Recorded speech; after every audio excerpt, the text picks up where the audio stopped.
Hey guys, so today we are going to read a fable.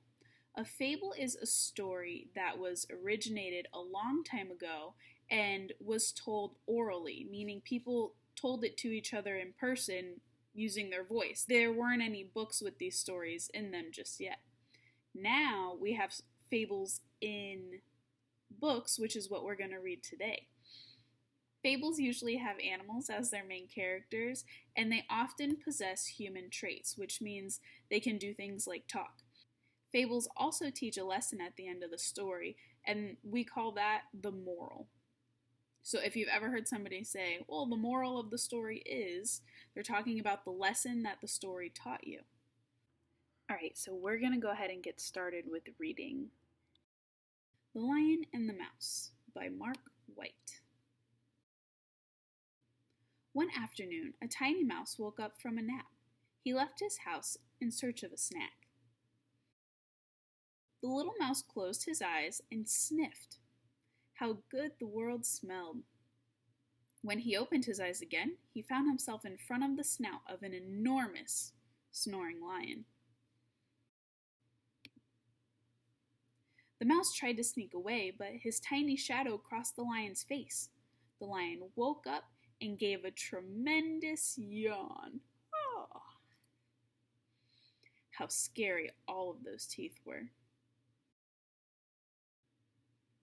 It looks like I've been awakened by a snack, the lion said.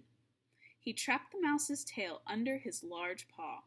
Have mercy, begged the mouse. You are the king of the forest, and I'm a humble little creature. You are right, said the lion. I am king of the forest, and since you have found me in a good mood, I give you your freedom.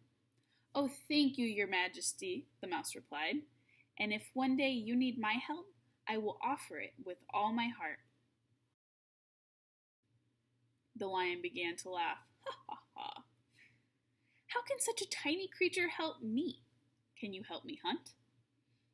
No, answered the mouse. Don't worry, little one. You have your freedom. You owe me nothing. The lion disappeared into the forest, but the mouse could still hear his laughter.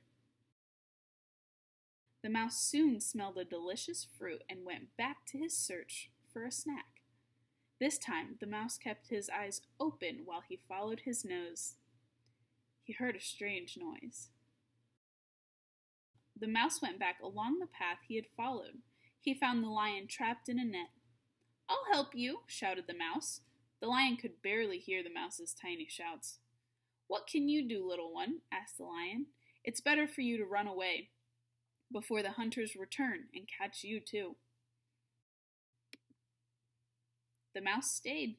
He climbed up into the tree and chewed at the net. His teeth were not as large as the lion's, but they were very sharp. In a short while, the lion leaped from the net, free at last. You were right, my small friend, said the lion humbly. You were able to help me in my moment of need. I owe you my life. Don't worry, your majesty, said the mouse. You have your freedom. You owe me nothing. The king of the forest and his new friend disappeared into the trees together. You didn't think I could help you, said the mouse, but an act of kindness is never wasted.